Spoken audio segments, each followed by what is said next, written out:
இடைத்தேர்தலில் போட்டி இல்லை என்ற கொள்கையை தளர்த்தி 13 வருடங்களுக்கு பிறகு விக்கிரவாண்டியில் பாமக களமிறங்குவது குறித்து விவரிக்கிறது இந்த தொகுப்பு. நாடாளுமன்ற தேர்தல் முடிந்ததும் கட்சிகள் கவனம் விக்கிரவாண்டி இடைத்தேர்தல் பக்கம் திரும்பியுள்ளது. திமுக அன்னியூர் சிவாவை வேட்பாளராக களமிறக்கிவிட்டது.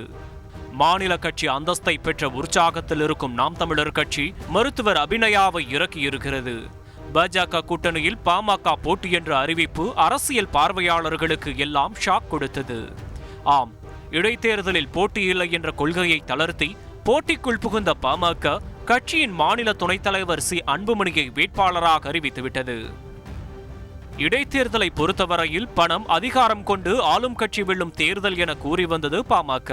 இடைத்தேர்தல் நடத்துவதற்கு பதிலாக தொகுதியை வென்ற கட்சியைச் சேர்ந்தவரையே எம்எல்ஏவாக நியமிக்கலாம் என்றும், சட்டப்பேரவையில் பெரும்பான்மையை நிரூபிக்க வேண்டிய மிக முக்கியமான இடைத்தேர்தல் என்றால் மட்டும் இடைத்தேர்தலை நடத்தலாம் எனவும் கூறி வந்தது.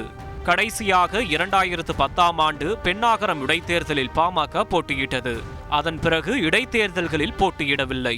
முக்கியமாக 2019 நாடாளுமன்ற தேர்தலோடு 21 சட்டப்பேரவை தொகுதிகளில் நடந்த இடைத்தேர்தலிலும் பாமக களமிறங்கவில்லை.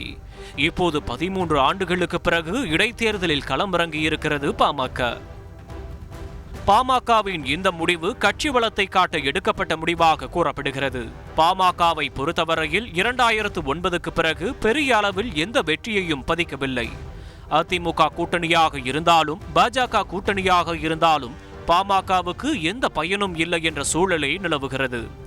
நடந்து முடிந்த நாடாளுமன்ற தேர்தலில் தோற்றதுடன் கூட்டணியில் பாஜக 11.24% வாக்கை பெற்றிருந்த போதும் பாமகவால் 4.4% வாக்கையே பெற முடிந்திருந்தது.